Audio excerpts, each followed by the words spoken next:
मैं मोनिका।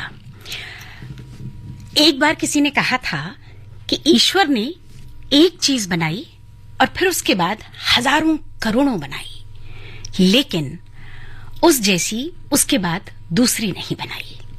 ये एक इंटरव्यू में कहा था ब्रह्मांड की गायिका लता मंगेशकर ने। अगर आप सरस्वती का पर्याय ढूंढते हैं तो लता ताई हैं, सुर की बारीकी ढूंढते हैं तो लता ताई हैं।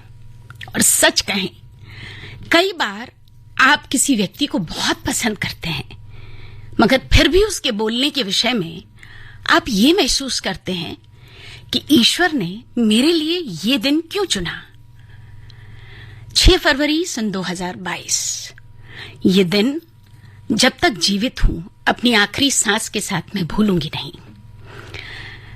ऑल इंडिया रेडियो में प्रोग्राम करने के लिए आई थी और उस दिन मुझे अचानक बताया गया करीब 11:15 बजे कि ताई दुनिया छोड़ गई। आज उनका जन्मदिन है। एफएम गोल्ड सुनते रहिए। मेरा नाम है मोनिका जैन।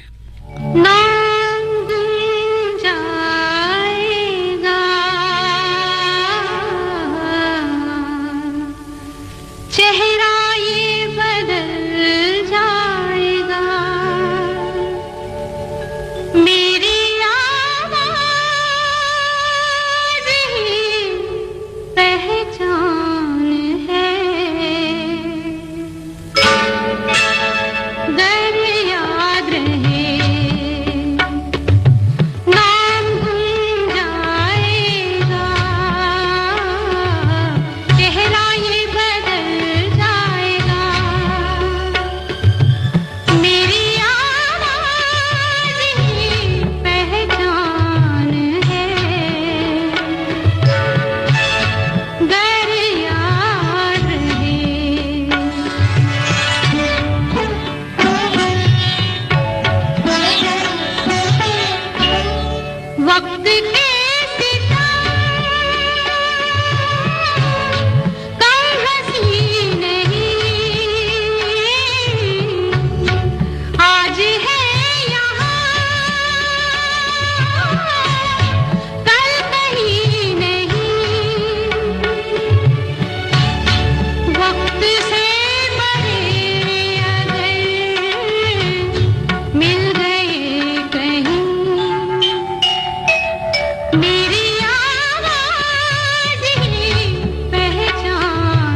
जो गुजर गई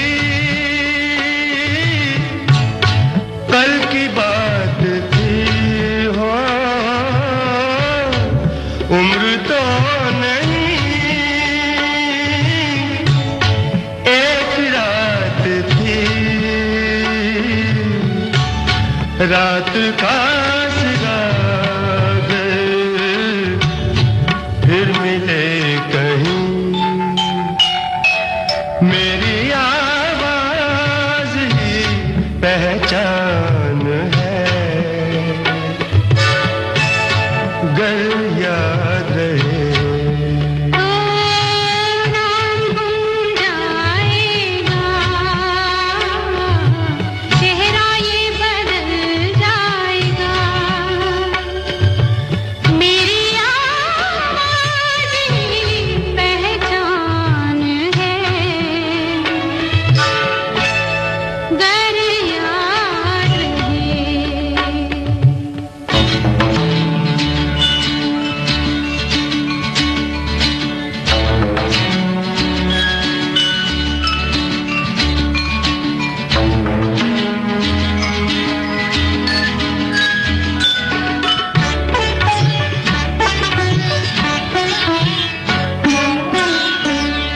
दिन ढले जहां रात पास हो जिंदगी की लौ ऊंची कर चलो याद आए घर कभी जे उदास हो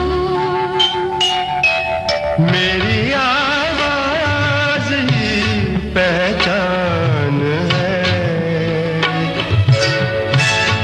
गर याद रहे नाम गुम जाएगा चेहरा ये बदल जाएगा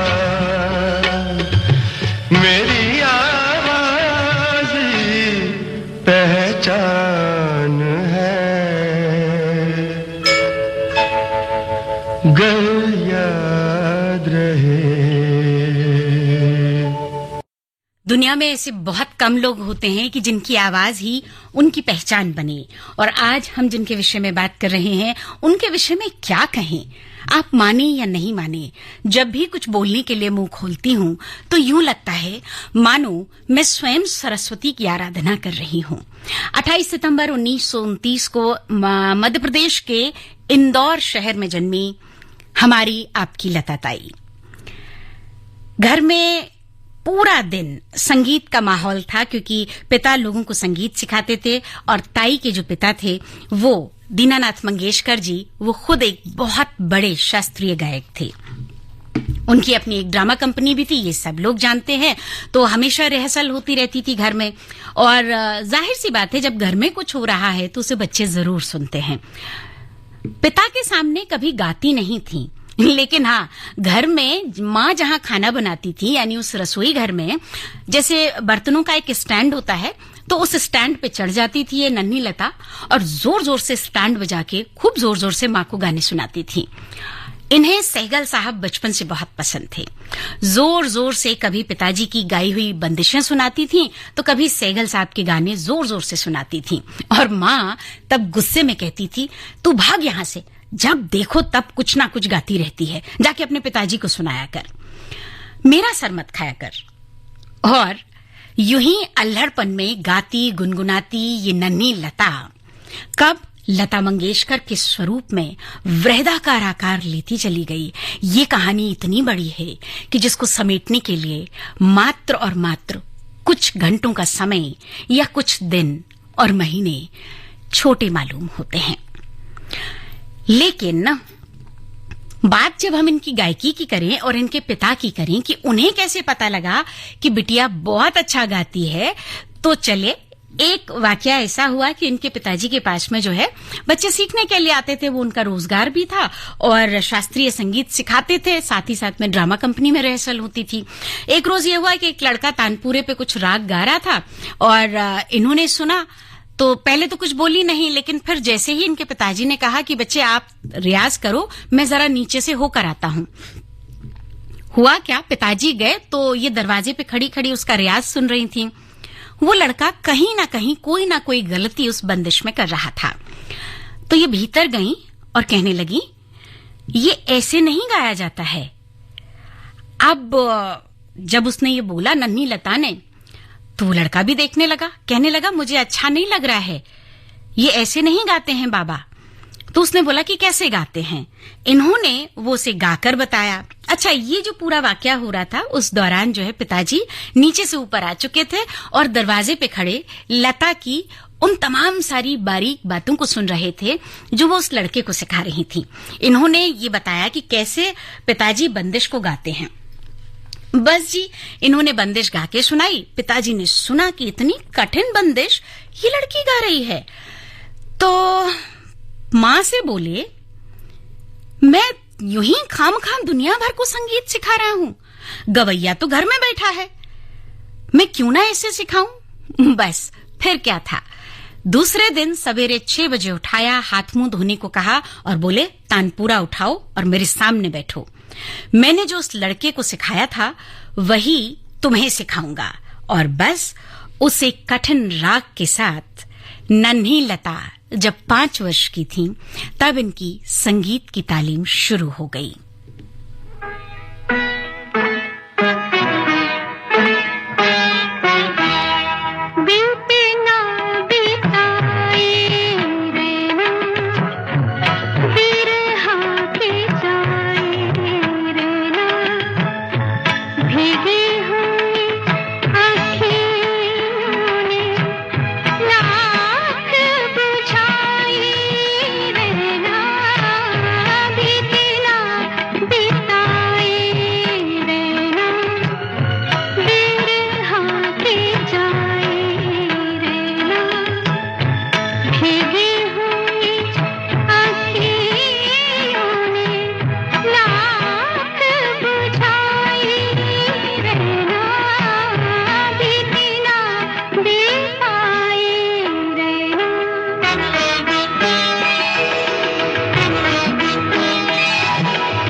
जागी हुई अखियों में रात नाई रहना, बीती ना बिताई रहना।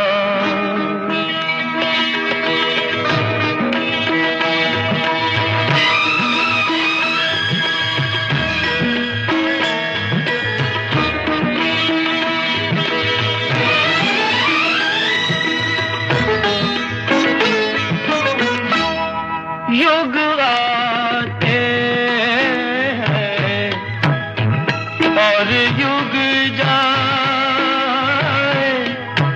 छोटी छोटी यादों के बन नहीं जाए,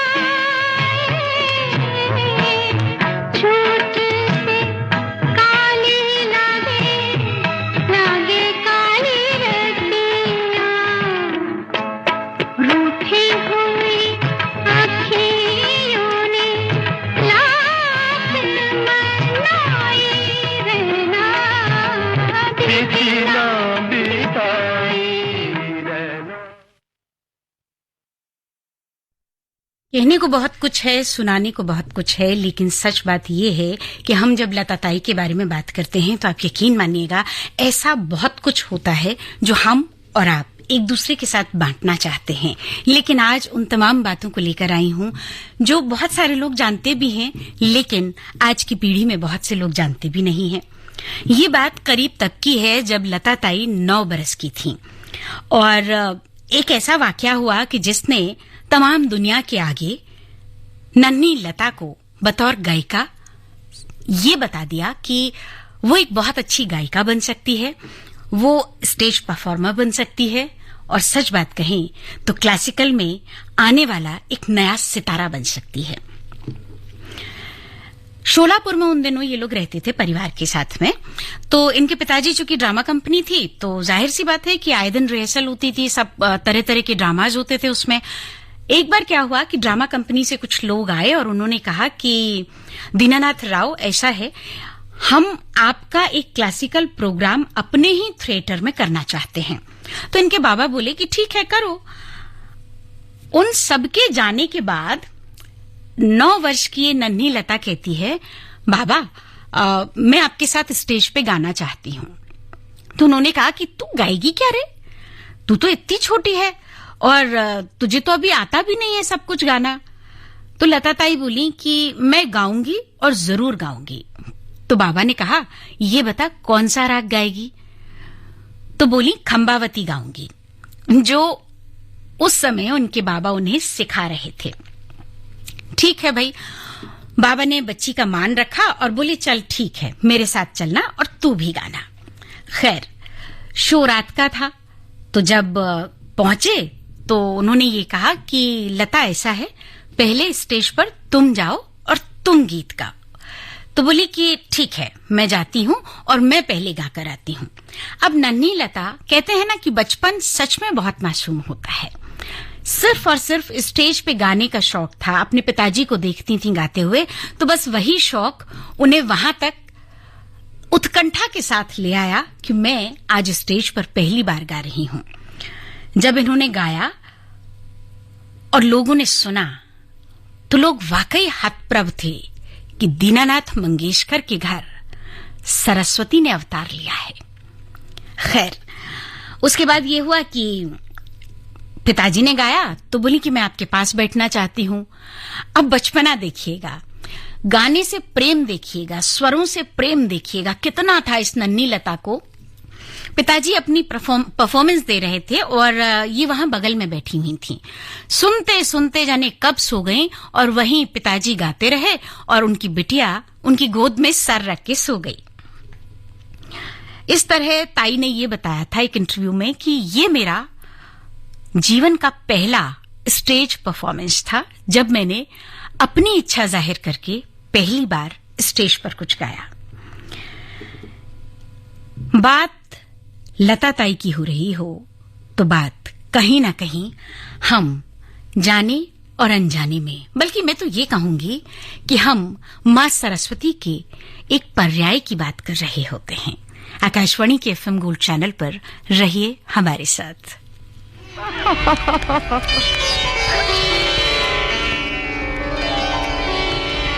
जाओ रे जोगी तुम जाओ रे, जाओ रे जोगी तुम जाओ रे, ये है प्रेमियों की नगरी, यहाँ प्रेम ही है पूजा। जाओ रे जोगी तुम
आकाशवाणी के एफएम गोल्ड चैनल पर कार्यक्रम कलाकार बेमिसाल में आज हम लता ताई के बारे में बात कर रहे हैं। किसी परिचय की मोहताज नहीं है। सच कहें तो उनकी आवाज ही पर्याप्त है ये कहने के लिए कि हम लता के सुरों से सराबोर हो रहे हैं। ये बात लगभग 1942 की है, जब एक मराठी पिक्चर इतिहास का और उसके जो संगीतकार थे वो थे सदाशिव निवरेकर, जो लता ताई के जो पिताजी थे उनके वो मित्र थे। तो ड्रामा में भी काम करते थे। तो वो घर पे आए और बोले कि दीनानाथ, मैं एक पिक्चर बना रहा हूं और जिसका म्यूजिक मैं ही कर रहा हूं, तो मैं ये चाहता हूं कि तुम्हारी बेटी उसमें गाना गाए। इतना सुनते से ही इनके पिताजी बोले कि तुम्हें पता है कि मुझे पिक्चरों में गाना बिल्कुल पसंद नहीं है, तो ये बात तो तुम बिल्कुल भूल जाओ।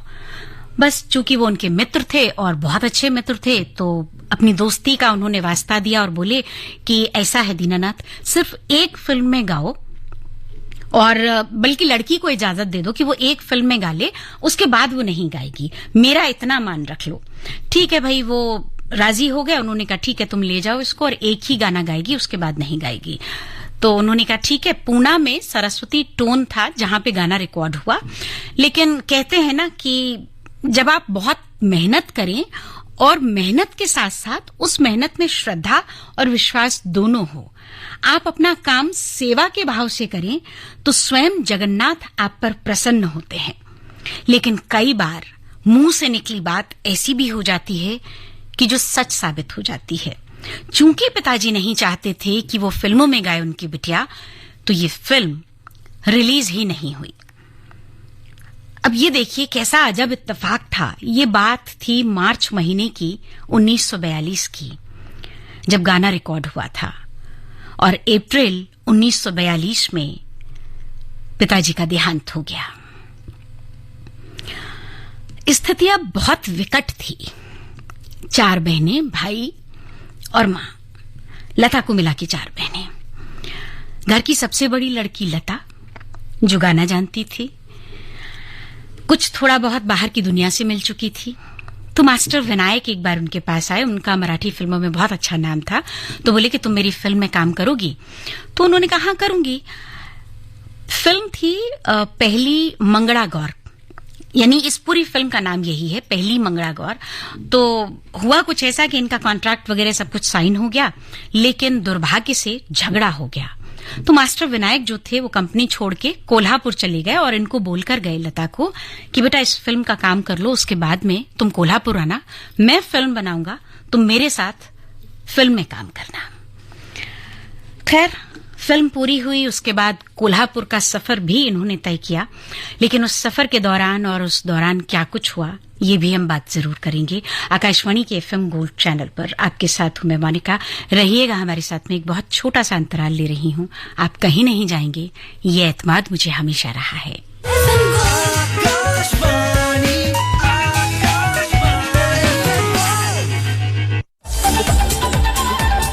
19वें एशियाई खेल हैंड्स आउट भारत का अब तक का सबसे बड़ा खिलाड़ी दल, और इन खेलों की ताजा जानकारी आकाशवाणी पर।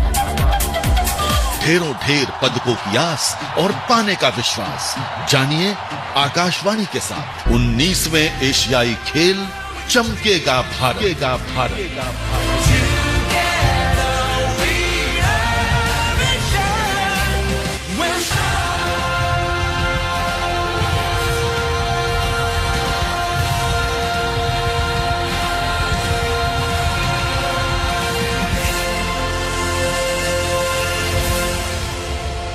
आइए स्वच्छता पखवाड़े में 1 अक्टूबर को एकजुट होकर 1 घंटे के लिए सुबह 10 बजे श्रमदान कर पूज्य महात्मा गांधी जी को स्वच्छ भारत की स्वच्छांजलि दें। स्वच्छता कार्यक्रम की अधिक जानकारी के लिए स्वच्छताहीसेवा.com पर जाएं। Think IIT, think Vidya Mandir. Think IIT, think Vidya Mandir. Register today for Vidya Mandir Intellect Quest on 14th and 15th October. Think IIT, think Vidya Mandir.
सिले सिले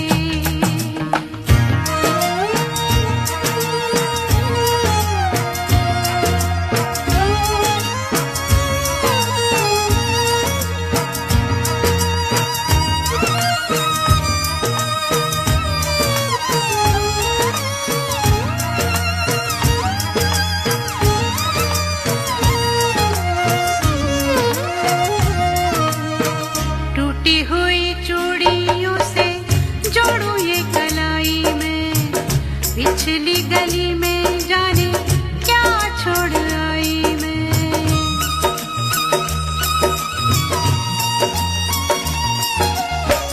टूटी हुई चूड़ियों से जोड़ू ये कलाई में पिछली गली में जाने क्या छोड़ आई मैं बीती हुई गलियों से बीती हुई गलियों से फिर से गुजरना यारा सिली सिली ढोला सिली सिली हो यारा सिली सिली बिरहा की रात का जलना यारा सिली सिली ढोला सिली सिली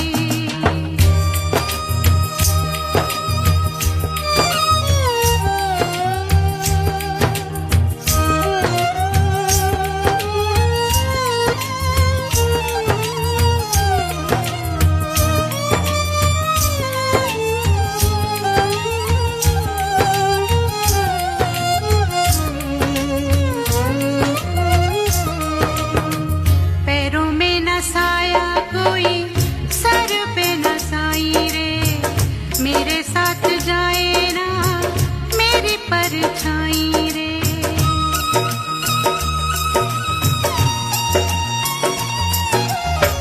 पैरों में न साया कोई सर पे न साई रे मेरे साथ जाए ना मेरी परछाई रे बाहर उजाड़ा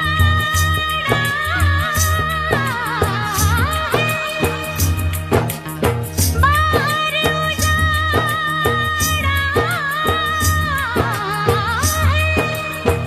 अंदर वीराना यारा सिली सिली ओ ढोला सिली सिली हो यारा सिली सिली बिरहा की रात का जलना यारा सिली सिली ढोला सिली सिली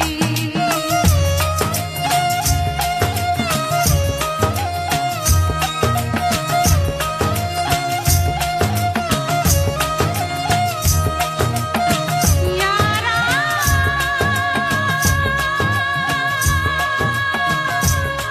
ढोला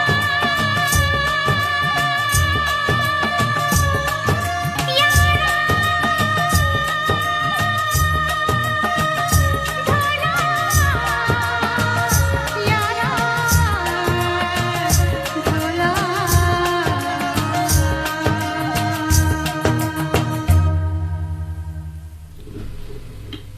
समय के साथ बहुत कुछ बदलता है और सच बात कहें तो समय के साथ कई बार कुछ ऐसा भी बदलता है कि जिसकी विषय में हमने कभी नहीं सोचा होता है।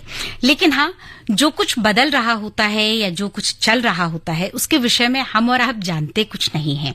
वो एक फिल्म का जो काम ये कर रही थी उसके होने के बाद में ये अपने वापस कोल्हापुर आ गई और मास्टर विनायक के साथ में काम करने लगी। प्रफुल्ल पिक्चर में उन दिनों ये नौकरी कर रही थी, पर कहते हैं ना कि समय किसी न किसी रूप में हर उस व्यक्ति को परख रहा होता है जिसे वो कोई बड़ा मुकाम देना चाहता है। मास्टर विनायक दुनिया छोड़कर चले गए। 8-10 दिन बाद ये हुआ कि वहीं के जो कैमरामैन थे वो उनके पास आए और बोले कि एक म्यूजिक डायरेक्टर हैं हरीशचंद्र बाली, वो तुमको सुनना चाहते हैं, लेकिन वो तुम्हें गाना तभी देंगे जब तुमको सुन लेंगे। तो उन्होंने कहा ठीक है। उनके साथ मोटरसाइकिल पे बैठ के ये सेंट्रल स्टूडियो चली गई। वहां उन्होंने गाना गाया और उनकी आवाज सुनने के बाद हरिश्चंद्र जी बोले कि मैं तुमसे गाने जरूर लूंगा। अच्छा, हुआ क्या, जिस टाइम पे ये ऑडिशन दे रही थी उसी टाइम पे बाहर एक पठान खड़ा हुआ था। अच्छा, ये वो काम करते थे कि जैसे क्राउड की सप्लाई होती है तो वो पठान साहब यही काम करते थे। जैसे ही उन्होंने लता की आवाज सुनी वो दौड़ के हैदर साहब के पास गए, गुलाम हैदर साहब के पास। बोले एक लड़की आई है और वो बहुत अच्छा गाती है, छोटी सी उम्र की लड़की है।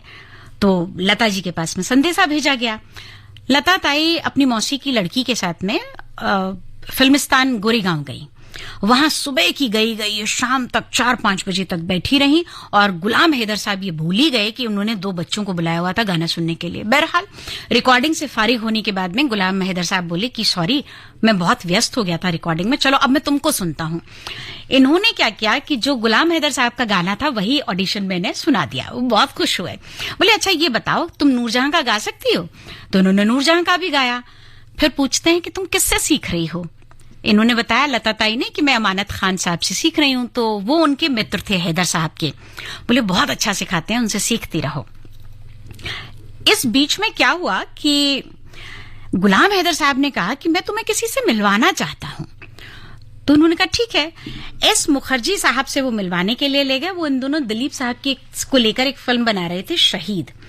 तो इन्होंने गाना गाया और उनसे बोले कि ये जो लड़की है ये बहुत अच्छा गाती है, तुम एक बार इसकी आवाज ट्राई करके देखो। इन्होंने ऑडिशन लिया तो कहने लगे अरे अरे इसकी आवाज तो इतनी पतली है, इसकी आवाज कहाँ चलेगी, किसको ले आए तुम? गुलाम हैदर साहब ने सुना तो उनका तो दिमाग खराब हो गया। उन्होंने कहा ठीक है चलो यहां से। गुस्से में वो उनको लेकर आ गया और उनके हाथ में एक डिबिया थी जिसको वो बजाने लगे। अच्छा, ये दोनों चल के पैदल रेलवे स्टेशन तक आ गए। वो डिबिया बजाते बजाते बोले मैं कुछ गा रहा हूं, उसको मेरे पीछे पीछे दोहराओ। बस जी, इन्होंने दोहराया और ऐसा दोहराया कि उस फिल्म में हैदर साहब ने उन्हें गाने का मौका दे दिया। छोड़ा वो मुझे कहीं न छोड़ा तेरे प्यार में, हाय तेरे प्यार में, हाय तेरे प्यार में। जो लता ताई ने पहली बार गाया और हैदर साहब के साथ पहली बार गाया। सच्चाई ये है कि जब ये गीत रिकॉर्ड किया जा रहा था और जब ये गीत गवाया जा रहा था उस समय किसी को ये अंदाजा नहीं था कि ये गीत इतना मकबूल होगा।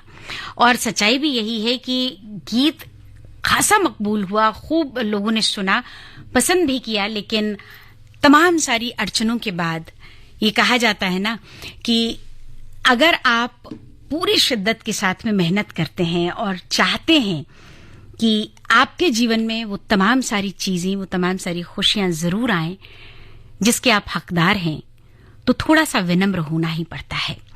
ताई इतनी हद तक विनम्र थी कि कई बार स्टूडियो में बेचारी सुबह से जाती थी। और सच्ची बात तो ये है कि 13-14 साल की लड़की को कितनी समझ होती है। और बात हम कर रहे हैं उस दौर की जो 40 से 45 का दौर रहा है। उस समय में कहाँ इतनी लड़कियां मतलब तेज तर्रार होती थीं। लता ताई सुबह सुबह जाती थी, रिकॉर्डिंग करती थी, रिहर्सल करती थी और इन बेचारी को ये नहीं पता था कि स्टूडियो में कैंटीन भी होती है। इतना कम बोलती थी लोगों से, बस गीत के बारे में बात की, गीत लिखा कागज पे, उसकी रिहर्सल की और शाम को घर वापस आ जाती थी। आप जानते हैं इस एक रिकॉर्डिंग के टाइम पर लता ताई सुबह से लेकर शाम तक भूखी बैठी रहती थी। लोग आते जाते रहते थे, कोई चाय पीने जा रहा है, कोई खाना खाने जा रहा है, लेकिन इस बेचारी लता को पता ही नहीं था कि स्टूडियो में कैंटीन भी है। वो किशोर उम्र नन्ही सी लता भूखी प्यासी अपने गीतों को अंजाम देती रहती, तमाम मेहनत करती और लोगों के दिलों पर राज करती। एक वो गीत भी आया जिस गीत ने लता ताई की उपस्थिति हिंदी सिने जगत में इतनी मजबूती के साथ रजिस्टर कराई कि जिसके विषय में ये कहना गलत नहीं होगा कि उसके बाद लता ताई को लोग भूल नहीं सके। हर कलाकार, हर संगीतकार यही चाहता था कि लता उनके गीत गाएं। कौन सा था वो गीत, चले सुन लेते हैं।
आएगा आएगा आएगा आएगा आएगा आने वाला आएगा आएगा आने वाला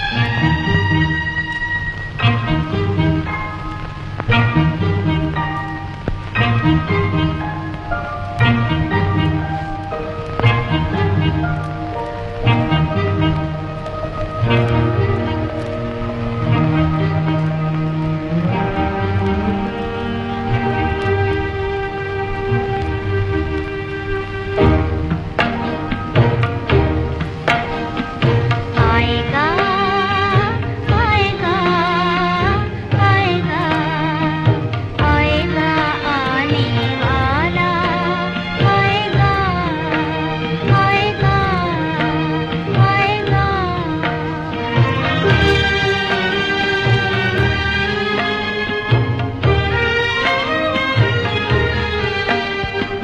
दीपक बगैर कैसे परवान जल रहे हैं दीपक बगैर कैसे परवान जल रहे हैं कोई नहीं चलाता और तीर चल रहे हैं कोई नहीं चलाता और तीर चल रहे हैं तड़पेगा कोई कब तक बेआस बेसहारे तड़पेगा कोई कब तक बेआस बेसहारे लेकिन ये कह रहे हैं दिल के मेरे इशारे आएगा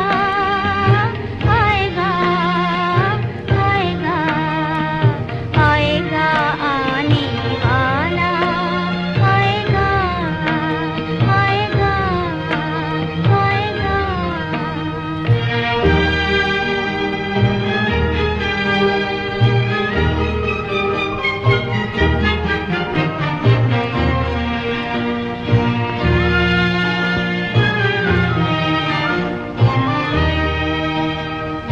भटकी हुई जवानी मंजिल को ढूंढती है भटकी हुई जवानी मंजिल को ढूंढती है माझी बगैर नैया साहिल को ढूंढती है माझी बगैर नैया साहिल को ढूंढती है क्या जाने दिल की कश्ती कब तक लगे किनारे क्या जाने दिल की कश्ती कब तक लगे किनारे लेकिन ये कह रहे हैं दिल के मेरे इशारे आएगा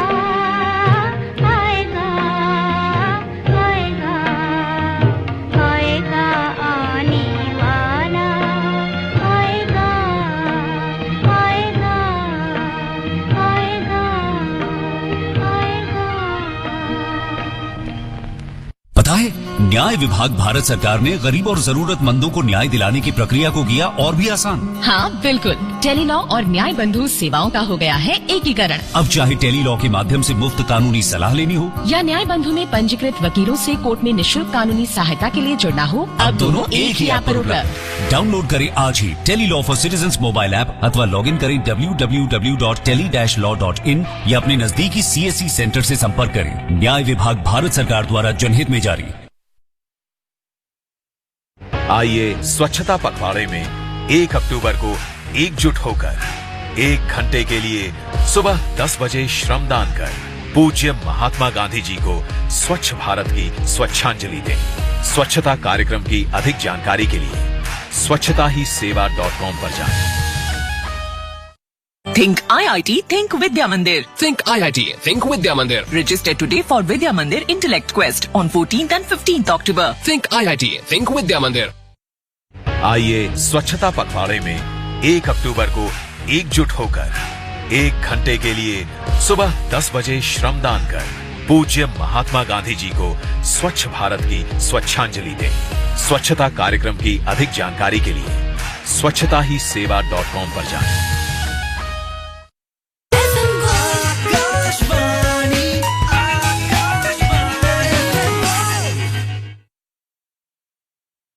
हम बात कर रहे हैं लता ताई के बारे में और एक छोटे से प्रोग्राम में उन्हें पूरी तरह समेट पाना वाकई बहुत मुश्किल है। उन्हें अपने जीवन का सबसे पहला फिल्म फेयर अवार्ड दिया गया था मधुमती फिल्म के लिए आजा रे परदेसी। उसके बाद ये सिलसिला अनवरत चलता ही रहा। 20 साल बाद खानदान जीने की राह जैसी फिल्मों के लिए और हम आपके हैं कौन फिल्म के लिए उन्हें फिल्म फेयर अवार्ड से नवाजा गया। 15 बार उन्हें Bengal film journalist association award दिया गया। इसके अलावा परिचय, कोरा कागज और लेकिन जैसी फिल्मों के बेहतरीन गीतों को गाने के लिए उन्हें नेशनल फिल्म अवार्ड से सम्मानित किया गया। सन 1969 में भारत सरकार ने उन्हें पद्म भूषण से अलंकृत किया, तो वहीं 1989 में उन्हें दादा साहेब फाल्के अवार्ड दिया गया। 1999 में पद्म विभूषण से उन्हें सुसज्जित किया गया, तो वहीं 2001 में भारत रत्न से विभूषित किया गया। ताई 6 फरवरी सन 2022 को कोविड काल में इस दुनिया से चली गई। आपके हमारे लिए वो एक ऐसा खजाना छोड़कर गई हैं जिसके विषय में हम जितना कहते हैं उतना कम मालूम होता है। ताई के साथ रहिए। फिलहाल मुझे इजाजत दीजिए। नमस्कार।